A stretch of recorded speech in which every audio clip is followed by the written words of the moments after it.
Good morning सभी को good morning. आ रही है आवाज? चलिए तो फिर स्टार्ट किया जाए। चलिए देखिए, पहला क्वेश्चन आपका दिया गया है, निम्नलिखित में से कौन सा विकल्प सही सुमेलित नहीं है। चलिए पहला पॉइंट देना है कि कौन सा विकल्प सही सुमेलित नहीं है। तो दोस्तों यहाँ पर दिया है, सती प्रथा का अंत कब हुआ था। सती प्रथा का अंत हुआ था कब दोस्तों? ये हुआ था 29 में, है ना। कब हुआ था? 1829 में हुआ था। मतलब पहले ही ऑप्शन आपका गलत हो गया।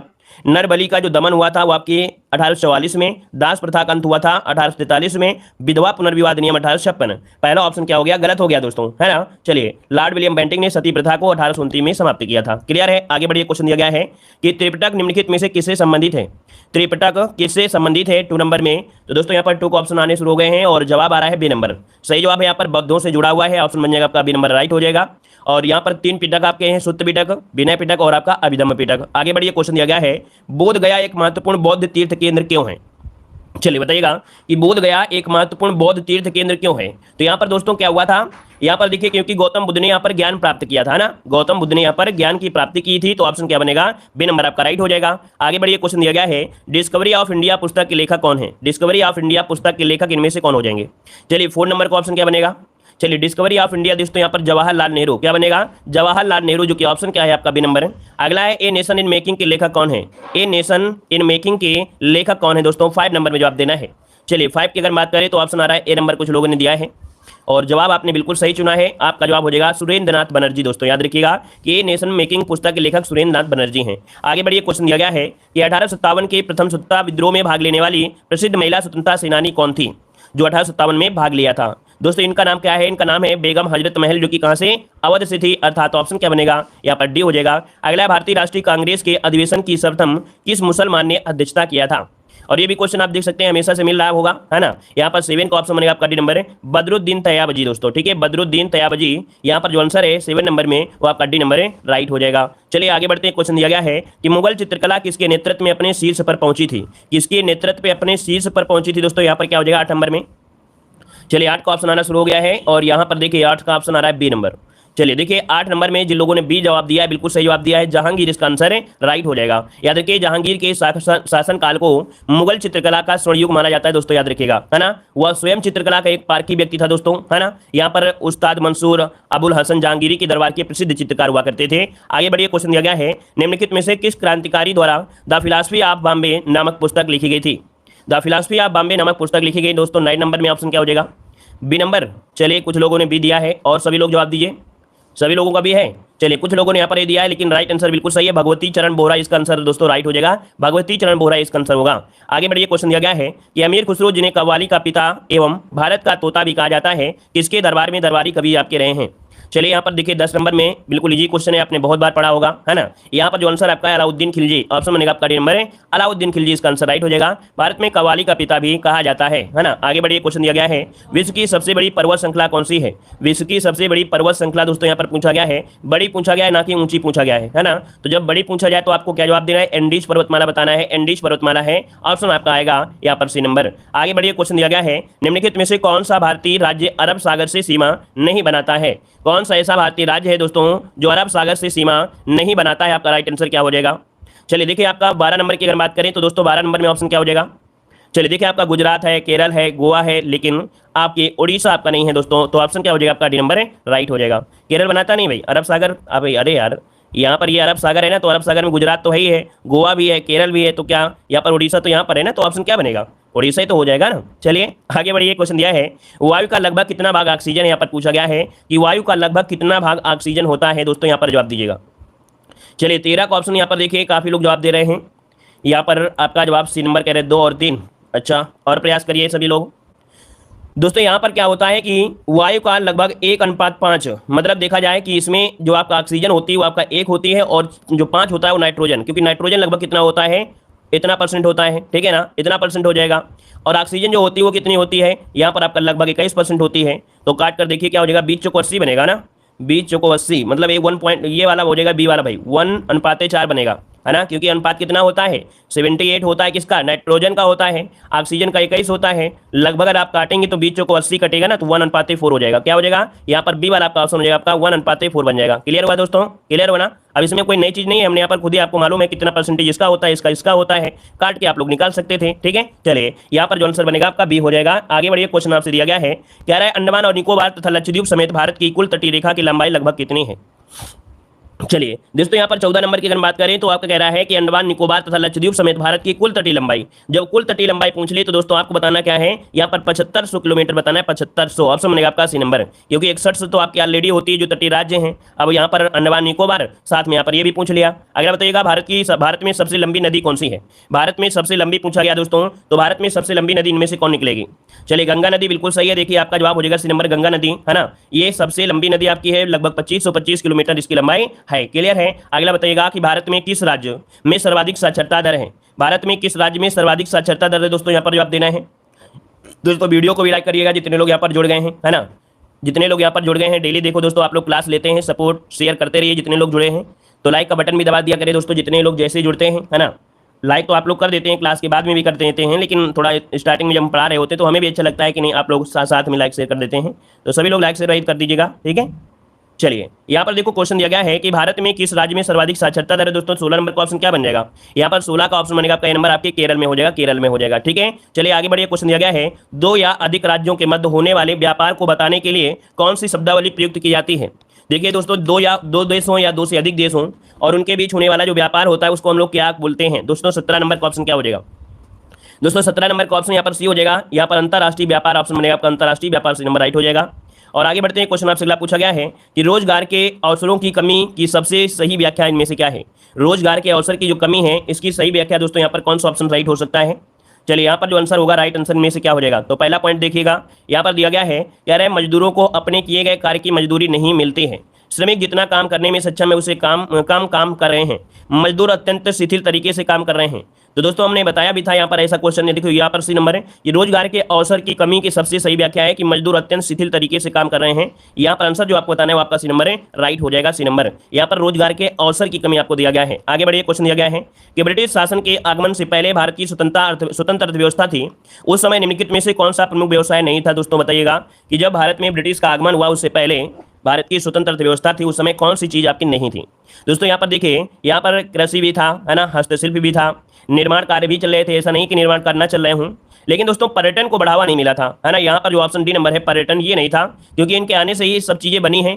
आप देखे होंगे कि जब लोग विदेश से आने लगे हैं कहीं ना कहीं, तो पर्यटन को बढ़ावा ज़्यादा मिला था, तो इस कारण से ऑप्शन यहाँ पर डी हो जाएगा। आगे बढ़िएगा कि कौन सी समिति गरीबी रेखा को पुनर्परिभाषित करने और इसे प्राप्त करने के सूत्र को देकर कर रही है।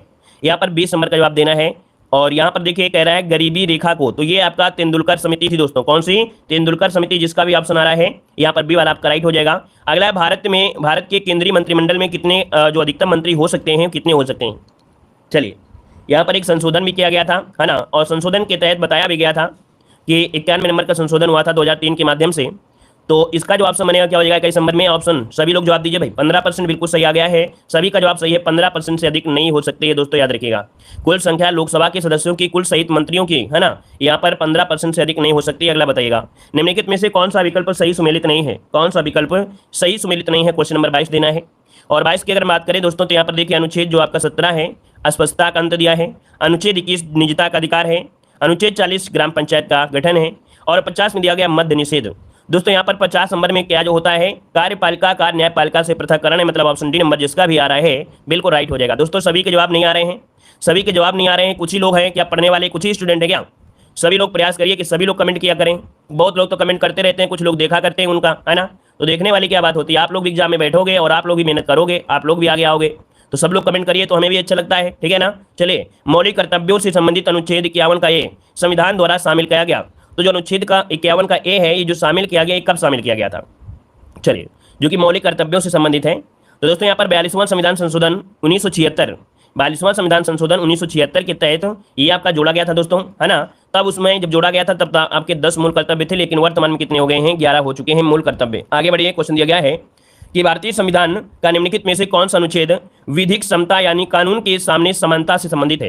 तो दोस्तों यहाँ पर आर्टिकल नंबर आपका ये हो जाएगा, जो आर्टिकल नंबर जिसका भी आ रहा है नंबर बिल्कुल राइट बनेगा कि अनुच्छेद 14 के तहत राज्य भारत के राज्य क्षेत्र के किसी व्यक्ति को विधि के समक्ष या विधियों के समान संरक्षण से वंचित नहीं किया जाएगा। और ये ब्रिटेन से ली गई है, ये जो अवधारणा है ना, समानता की अवधारणा ब्रिटेन से ली गई है। ये भी क्वेश्चन आपका पूछा गया है कई बार। अगला है कि निम्नलिखित में से किसको संविधान की आत्मा के रूप में माना गया है? संविधान की आत्मा के रूप में माना गया। क्वेश्चन नंबर आपको 25 देना है दोस्तों। यहाँ पर 25 नंबर की अगर बात करें तो दोस्तों यहाँ पर है आपकी कौन? प्रस्तावना है, मूल अधिकार है, क्या बनेगा आपका? चलिए सी नंबर प्रस्तावना। देखिए आपका जवाब सही है।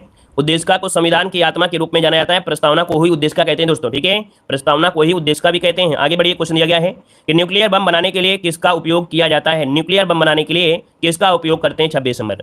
दोस्तों यहाँ पर आंसर 26 नंबर में जो बनेगा वो आपका बी हो जाएगा, यूरेनियम का प्रयोग करते हैं। किसे? यूरेनियम का प्रयोग करते हैं, क्योंकि जो यूरेनियम होता है या दो से अधिक अपेक्षाकृत हल्के नाविकों में टूट जाता है और आपकी विखंडन आपका शुरू हो जाता है। तो यहाँ पर जो आंसर है आपका बी हो जाएगा। आगे बढ़ते हैं, क्वेश्चन दिया गया है कि यार आपसे यहाँ पर भारी जल की जो खोज किया वो था किसने किया था? भारी जल की खोज दोस्तों यहाँ पर बताना है, भारी जल की खोज किसने की? चलिए 27 नंबर में सभी लोग जवाब दीजिए भाई, सभी लोग जवाब दीजिए। ये यूरे हैं दोस्तों, याद रखिए HC यूरे, जो कि ऑप्शन बनेगा आपका डी नंबर इसका राइट हो जाएगा। और इसकी खोज जो हुई थी वो आपकी 1932 में हुई थी, 1932 में, है ना। और वैद्युत अपघटन द्वारा ये जल तैयार किया जाता है। और आगे बढ़िए, क्वेश्चन दिया गया है सार्वजनिक आपूर्ति हित पानी का जो pH मान होता है वो किस श्रेणी में होना चाहिए या होता है? तो सार्वजनिक आपूर्ति के लिए पानी का pH मान दोस्तों यहाँ पर याद रखिएगा कि इसका जो pH मान है वो आपका कितना होना चाहिए? 28 नंबर में। चलिए दोस्तों याद रखिए 6.5 से लेके 8.5, कितना? 6.5 से लेके 8.5 श्रेणी में आपका आता है, जो कि यहाँ पर जो आंसर बनेगा वो आपका बी नंबर आपको लगाना है दोस्तों, याद रखिएगा, ठीक है ना। इसको नोट कर लीजिएगा, पहली बार पढ़ रहे होंगे तो स्क्रीनशॉट जरूर ले लीजिएगा। अगला है आवर्त सारणी में निम्नलिखित में से किस आवर्त में 5 गैर धातुओं को रखा गया है? 5 गैर धातुओं को रखा गया है, यहाँ पर देखिए कौन सा हो जाएगा। तो दोस्तों यहाँ पर आवर्त सारणी में अधातुएं धातु के दाईं ओर और हाइड्रोजन के बाईं ओर हैं, अर्थात यहाँ पर ये कह सकते हैं कि 29 का ऑप्शन जो बनेगा बी हो जाएगा, आवर्त सारणी 2 में यहाँ पर हो जाएगा बी नंबर। चलिए आगे बढ़िए, क्वेश्चन दिया गया है लाल रक्त कणिकाएं शरीर के किस भाग में बनती हैं? और बनती हैं दोस्तों तो आपको कई बार पढ़ाया गया है अस्थिमज्जा में। किसमें? अस्थिमज्जा में, बोन नैरो में ये बनती हैं। और ये 2 प्रकार की भी होती हैं दोस्तों, याद रखिएगा, ये 2 प्रकार की होती हैं। एक तो होती है पीली अस्थिमज्जा, है ना, एक होती है पीली अस्थिमज्जा और दूसरी होती है लाल अस्थिमज्जा, ठीक है ना। अब ये पीली अस्थिमज्जा क्या करती है? ये आपके WBC का निर्माण करती है। किसका? WBC का निर्माण करती है। और जो लाल रक्त कणिकाएं होती हैं वो क्या करती हैं? लाल रक्त कणिकाएं अर्थात लाल अस्थिमज्जा लाल और श्वेत कणिकाओं तथा प्लेटलेट्स का निर्माण करती है। मतलब यहाँ पर जो लाल वाली होती है ये लाल का भी करती है, ठीक है, श्वेत रुधिर का भी करती है और प्लेटलेट्स का भी निर्माण करती है दोस्तों, याद रखिए, ये भी पॉइंट आपको नोट कर लेना है। अगला क्वेश्चन आपसे दिया है निबंध ठिठुरता हुआ गणतंत्र के लेखक कौन है? निबंध जो दिया गया है ठिठुरता हुआ गणतंत्र के लेखक दोस्तों यहाँ पर क्या हो जाएगा? 36 नंबर। 36 नंबर में सी हो जाएगा हरिशंकर परसाई, है ना, ये व्यंग्यकार आपके रहे हैं। और यहाँ पर जो आंसर है वो आपका सी हो जाएगा। इन्होंने 1-2 रचनाएं और भी लिखी हैं, जैसे पगडंडियों का जमाना, है ना, शिकायत मुझे भी है, वैष्णव की फिसलन, तो ये आपकी जैसे भूत के पांव पीछे, तो यहाँ पर आपका सी हो जाएगा। अगला क्वेश्चन दिया है सप्तर्ष में जो आपकी संधि है वो कौन सी है? तो दोस्तों यहाँ पर सबसे पहले निकलेगा सप्त, क्या निकलेगा? सप्त हो जाएगा। इसके बाद ऋषि हो जाएगा, मतलब यहाँ पर देखेंगे तो गुण संधि आपका हो जाएगा। ऑप्शन कहाँ निकलेगा? बी नंबर आपका राइट हो जाएगा भाई, ऋषि है। और जो रा होता है मतलब ऋषि प्लस अर बन जाता है, वो किसमें होता है? गुण संधि में तो होता है। आगे बताइएगा स्तब्ध का विलोम क्या होता है? स्तब्ध का विलोम दोस्तों, स्तब्ध में अगर आप लोग आ लगा देंगे तो इसका आंसर हो जाएगा राइट। तो यहाँ पर जो आंसर बनेगा अस्तब्ध हो जाएगा। क्या हो जाएगा? अस्तब्ध बनेगा। कौन सा? यहाँ पर जो आपका सी है अस्तब्ध हो जाएगा। अगला बताइएगा, यहाँ पर दिया गया है निम्नलिखित में से कौन सा शब्द बिजली का पर्यायवाची नहीं है? बिजली का पर्यायवाची नहीं है दोस्तों, यहाँ पर देख सकते हैं बिजली का पर्यायवाची नहीं है कौन? दामिनी, चपला, छपा, तड़ित। दोस्तों 39 नंबर में जल्दी से बताइए क्या हो सकता है। चलिए दोस्तों यहाँ पर जो छपा दिया गया ये वाला सी नंबर है ना, छपा जो आपका है ये रात का नहीं है दोस्तों, ठीक है, ये बिजली का नहीं है, ये रात का है, ठीक है, ये बिजली का नहीं है, ये रात का पर्यायवाची है, ठीक है, रात का पर्यायवाची है, याद रखिएगा। अदर आपकी बिजली के हैं। जिसका निवारण अत्यंत कष्ट से किया जा सके, जिसका निवारण अत्यंत कष्ट से किया जा सके दोस्तों, इसे कहते क्या है? तो इसे कहा जाता है दोस्तों दुर्निवार, है ना, दुर्निवार, जो कि ऑप्शन है यहाँ पर सी नंबर। अगला क्वेश्चन आपके सामने दिया गया है निम्नलिखित में से कौन सा देश जनवरी 2022 को प्रशांत महासागर में शुरू हुए युद्धाभ्यास सी ड्रैगन 2022 में शामिल नहीं किया गया था? तो यहाँ पर बताइए कौन सा आंसर हो जाएगा, किसे शामिल नहीं किया गया था, किसे शामिल नहीं किया गया है? तो चलिए 51 नंबर में ऑप्शन दोस्तों यहाँ पर फिलीपींस जो आपका है इसमें शामिल नहीं रहा है। और ये जो आपका युद्ध अभ्यास हुआ था पश्चिमी प्रशांत के गुआम तट पर आपका हुआ था। और इस युद्ध में संयुक्त रूप से अमेरिका, भारत, दक्षिण कोरिया, जापान, कनाडा, ऑस्ट्रेलिया, मतलब कुल आपके 6 देशों ने भाग लिया था, लेकिन इसमें फिलीपींस भाग नहीं लिया था। अगला है जनवरी 2022 में निम्नलिखित में से किसे भारतीय अंतरिक्ष अनुसंधान संगठन के 10वें अध्यक्ष के रूप में नियुक्त किया गया है? अच्छा क्वेश्चन है, जवाब दीजिए, आपका जवाब क्या हो जाएगा? यहाँ पर दिया गया है कि जो आपके इसरो के अध्यक्ष हैं वो आपके कौन है? इसरो के अध्यक्ष तो दोस्तों पहले आपकी कौन थे, आपके के सिवान थे, है ना। उनके स्थान पर जो आपकी जनवरी 2022 में स्थान ले लिया है वो आपके एम सोमनाथ ने लिया है। एम सोमनाथ, जो ऑप्शन कहाँ है, डी नंबर आपका राइट हो जाएगा। अगर पूछ ले कि इसरो की स्थापना कब हुई थी दोस्तों, क्योंकि ये भी क्वेश्चन पूछा जाता है, एक बार नहीं बहुत बार पूछा गया है दोस्तों। 15 अगस्त 1969 को इसकी स्थापना की गई थी दोस्तों। अगर पूछे मुख्यालय कहाँ पर है तो इसका मुख्यालय कहाँ बताएंगे आप लोग, जल्दी से बताइए कि आपका इसरो का मुख्यालय जो आपका है दोस्तों कहाँ पर है, जल्दी से बताइए सभी लोग कि इसरो का मुख्यालय है कहाँ पर, कहाँ पर है। बेंगलुरु में है, बिल्कुल सही है कि आपके कहाँ पर है, बेंगलुरु में है, बेंगलुरु में हो जाएगा। आगे बढ़िएगा। आत्मनिर्भर उत्तर प्रदेश रोजगार अभियान कब प्रारंभ किया गया, आत्मनिर्भर उत्तर प्रदेश रोजगार अभियान कब प्रारंभ किया गया दोस्तों, यहाँ पर 53 को ऑप्शन देना है।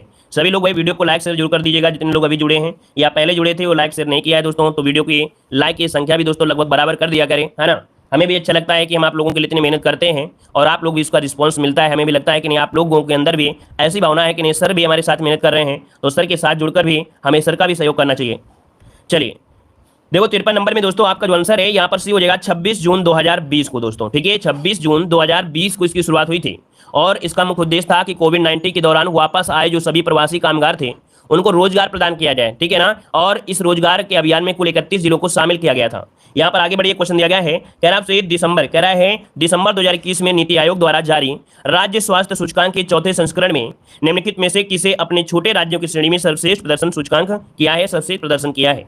तो दोस्तों यहाँ पर छोटे राज्यों में जो अच्छा प्रदर्शन किया है ना चौथे संस्करण में, ये किसने किया है, मिजोरम ने किया है दोस्तों। मिजोरम जो ऑप्शन है यहाँ पर सी नंबर मिजोरम आपका हो जाएगा, है ना। और अगर बड़े राज्यों में पूछ लेता दोस्तों, अगर बड़े राज्यों में पूछ लेता, बड़े राज्यों में तब आप लोग क्या बोलते हैं, तब आप लोग केरल को प्रथम बताते, क्या केरल आप प्रथम हो जाता। अगला ऊर्जा क्षेत्र पर ब्याज भुगतान ऊर्जा क्षेत्र पर ब्याज भुगतान भार कम करने हेतु भारत सरकार ने कौन सी योजना प्रारंभ की दोस्तों। 55 का ऑप्शन जो आपका दिया गया है यहाँ पर सी हो जाएगा, उदय योजना है दोस्तों। ये क्या है, ऊर्जा क्षेत्र पर ब्याज भुगतान भार कम करने के लिए योजना आपकी चलाई गई है। यहाँ पर अगला दिया गया है कि भारत सरकार के कृषि सहयोग एवं किसान कल्याण विभाग की वार्षिक रिपोर्ट 2020 और 21 के अनुसार भारत विश्व में किन फसलों का सबसे बड़ा उत्पादक आपका है।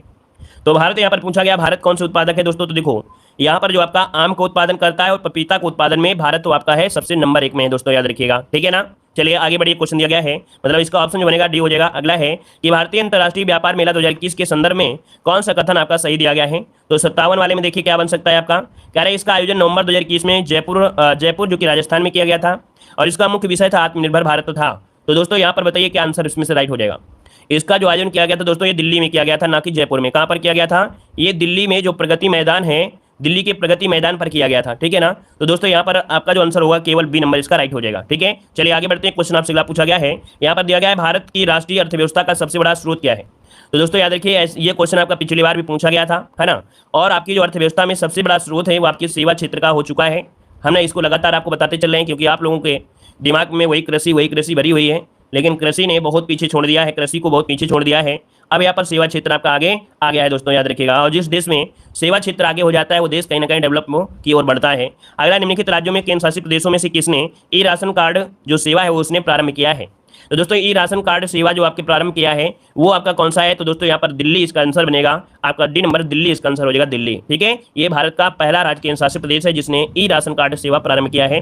अगला, भारत में पहला रबर टायर आधारित मेट्रो कहाँ पर बनाया जा रहा है। भारत में पहला रबर टायर आधारित मेट्रो है दोस्तों, है ना। ये जो टायर होंगे वो रबड़ के होंगे दोस्तों, और ये महाराष्ट्र के नासिक में बनाया जा रहा है, महाराष्ट्र के नासिक में बनाया जा रहा है। ऑप्शन बने आपका डी नंबर है। अगला क्वेश्चन दिया गया है कि पूर्वी यूरोपीय देश जहां पहली उल्लेखनीय दुर्घटना तबाही का कारण बना एक परमाणु रिएक्टर वो आपका कौन सा था। मतलब पूर्वी यूरोपीय देश जहां पर पहली उल्लेखनीय दुर्घटना हुई है, तबाही का कारण बना है, ये रिएक्टर का नाम क्या है दोस्तों, तो इसका नाम है आपका चेरनोबिल आपदा। एक भारतीय एक नाभिकीय दुर्घटना आपकी है और ये आपकी 1986 को पूर्वी देश के यूक्रेन में एक छोटे शहर में ये नाभिकीय दुर्घटना आपकी हुई थी, जिसमें 30 से अधिक व्यक्तियों की मृत्यु हो गई थी और लगभग 24,000 व्यक्ति इसके विकिरण से संपर्क में आ गए थे। तो दोस्तों ये पूर्वी देश में काफ़ी दुर्घटना खतरनाक मानी जाती है, ऑप्शन बी हो जाएगा। और अगला दिया है, निम्नलिखित में से किसने उसी विषय में 2 बार नोबेल पुरस्कार प्राप्त किया है। दोस्तों यहाँ पर उसी विषय में अर्थात यहाँ पर देखिए आपके जो मैडम क्यूरी आप लोग जवाब देंगे, है ना, आप लोग जवाब दोगे मैडम क्यूरी, जो कि जवाब गलत है। यहाँ पर दिया है उसी विषय में, और उसी विषय में जो आपके हैं वो आपके कौन है, जान बर्दीन है। कौन है, जान बर्दीन। दोस्तों इन्होंने भौतिक विज्ञान में 2 नोबेल पुरस्कार प्राप्त किया है दोस्तों, याद रखिएगा। पहला नोबेल पुरस्कार दिया गया था 1956 में। कब दिया गया था, 1956 में। और इसके बाद भौतिक के लिए ही जो ट्रांजिस्टर की खोज किया था 72 में, तो आपके 1972 में फिर से इनको भौतिक के लिए ही दिया गया था दोस्तों। तो यहाँ पर याद रखिएगा, ऑप्शन आपको सी लगाना है, मैडम क्यूरी मत लगाइएगा, क्योंकि आप लोग बस तुक्का मारते रहते हैं। यहाँ पर आंसर क्या हो जाएगा, जारवर्डिन हो जाएगा, मतलब बताने के बावजूद भी हमको बता रहे हैं कि नहीं सर जी मैडम क्यूरी होगा। यहाँ पर देखो दिया गया है एक ही विषय में, मतलब उसी विषय में, लेकिन मैडम क्यूरी अलग अलग विषयों में प्राप्त किया था दोस्तों। ठीक है, चलिए यहाँ पर आगे बढ़ते हैं। क्वेश्चन दिया है, निम्नलिखित में से किसने विभिन्न विषयों में 2 नोबेल पुरस्कार प्राप्त किया है। अब बताइए इसका आंसर क्या हो जाएगा।